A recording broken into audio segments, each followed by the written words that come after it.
Welcome to the North State Breakdown with Benjamin Nguyen. Today I'd like to discuss the agenda for the upcoming Shasta County Board of Supervisors meeting on October 15th, 2024. There was a late revision to the agenda on Friday, October 11th, 2024, which added a presentation about Health and Human Services finances.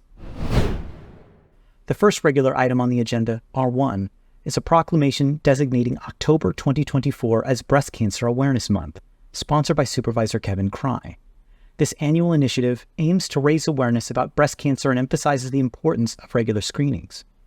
With over 160 new cases expected in Shasta County this year, it's a crucial reminder for preventative health measures. R2 is a standard item. It includes a CEO update from David Rickard and supervisor reports. R3 is a late addition to the agenda that involves a presentation on the financial status of the Health and Human Services Agency. This discussion, as requested by Supervisor Cry, will address the financial challenges faced by the agency, including budgetary concerns and their impact on service delivery. This presentation is likely related to the financial irregularities discovered by former CFO Roshan Dean, who was fired after only 2 months when he began questioning those irregularities. Given the agency's essential role in providing critical services, this presentation is a critical addition to the agenda and should be closely watched. Next is R4, a presentation by Deborah Heiner, CEO of Guardians for Freedom, about the upcoming Reading Walk for Freedom. This annual event, now in its second year, aims to raise awareness about human trafficking, a significant global and local issue. For R5, Supervisor Mary Rickard has sponsored a proclamation declaring October 23rd through the 31st of 2024 as Red Ribbon Week. This initiative focuses on substance abuse prevention, which is important, especially considering the ongoing opioid crisis in Shasta County. R6, appointment of Sean Ewing as Director of Resource Management. The board will consider appointing Sean Ewing as the new Director of Resource Management, effective October 21st, 2024, with a salary of $76 per hour. While Sean Ewing doesn't appear to have the same baggage as Wyatt Paxton, who was appointed as the interim director, which was discussed in previous breakdown episodes. In a now-deleted social media comment from 2020, Ewing can be seen criticizing COVID-19 precautions that were intended for public health purposes. His hiring in 2022 and subsequent promotion to director over Adam Fiesler, who has many more years of experience, seems to align with this board majority's goals, where bucking public health trends was a significant focus. The appointment raises questions about whether political alignment played a more significant role than experience in the decision-making process. The agenda includes a public comment period, allowing community members to express their views on agenda items or other county issues. Those wishing to speak should submit a comment card by 9 a.m. The consent calendar features routine items typically approved in one motion.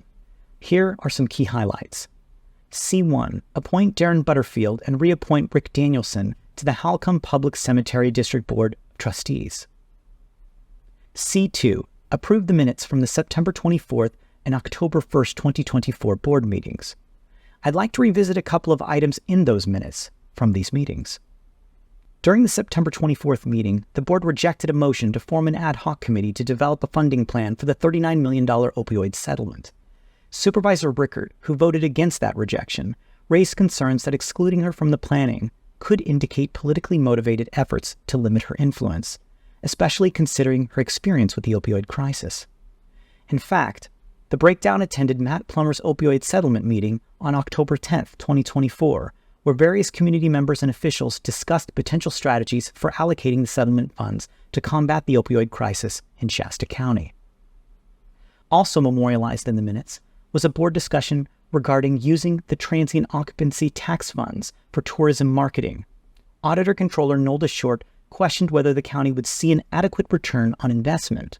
And as I'm looking at this, I'm going, how is Shasta County going to get the money back that we're spending? Where is it going to come back to Shasta County as the entity? Because that's what I'm responsible for. In Shasta County, we're looking to spend a lot of money, and part of my concern is that this is one of our discretionary revenue streams, and TOT is meant to kind of offset the infrastructure of having tourists here. So some people refer to it as a tourism tax, so why are we not spending it on tourism? But it's a transient occupancy tax. It's meant for people who visit our community and use up our resources. Particularly since other priorities, like public safety, which the board majority, Cry, Jones, and Kellstrom, ran on, improvements were abandoned due to funding limitations. Also, as previously discussed, there's an ongoing concern about a potential conflict of interest, as Nigel Skeet is involved in one of the RFP bids for the Shasta County Chamber of Commerce, a chamber that has only been in existence for roughly a year. Given Skeet's connection to Supervisor Cry, questions have arisen about cronyism in this process. C3. Adopt a resolution for appointments in lieu of election for 32 board positions across 15 special districts. When the number of candidates is equal to or fewer than the available seats, the positions can be filled without a general election. While the roles might seem non-political, there is concerns that the board may favor appointees who align with specific political ideologies, which could affect decision-making at the local level. C4. Amend an agreement with the Shasta County Office of Education regarding the Community Connect program. This amendment changes budgetary process, requiring the Board of Supervisors to approve any budget amendments exceeding 10% of a category's total. Previously, such decisions could be authorized by the county executive officer. This move appears to align with Kevin Cry's previous attempts to strong-arm SCOE and manipulate the offerings of the program. Cry postured this as a move to help children, but in the process, he denigrated the Community Connect program's use of the Adverse Childhood Experience, ACEs scores, despite the program showing positive outcomes in the community. C5. Approve a $1 million permanent loan to the Center of Hope Apartments 2 project, supporting affordable housing development. C6 through C10 address various infrastructure projects, including building expansions, HVAC replacements, pest control agreements, and water system improvements. Then the board will discuss several items in closed session, without public oversight. R7 involves a performance evaluation for the HHSA director or acting director. Since the director, Laura Birch, is currently on leave, Christine Coleman is currently the acting director of the Health and Human Services Agency, and this evaluation is likely related to the ongoing concerns over financial irregularities within the department. I'd like to bring up that given the recent controversy surrounding the firing of former CFO Roshan Dean after he questioned financial irregularities, this evaluation could have significant implications for the future of the department and its leadership. It is essential that the results of this evaluation address these issues to ensure accountability and proper management of the agency's finances and services. Since this is a closed session item, the public will only learn of any reportable actions near the end of the meeting. For R8, the board will also consider the appointment of a public defender. As we've discussed in previous breakdown episodes, it's critical that anyone appointed to this role remains independent from political bias or allegiances.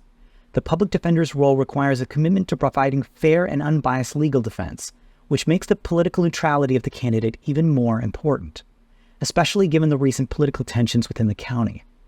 The board's decision in this matter will be watched closely to ensure that the appointment upholds the integrity of this critical position. R9 involves labor negotiations with the United Public Employees of California, Local 792. And finally, R10, which the board will discuss ongoing litigation involving John Patrick Crawfaller versus County of Shasta. It's important to remember, if you'd like to have your voice heard, please get involved. Attend the meeting on Tuesday at 1450 Court Street at 9 a.m. or email the board with your questions or concerns. Your voice matters. And that's the agenda preview.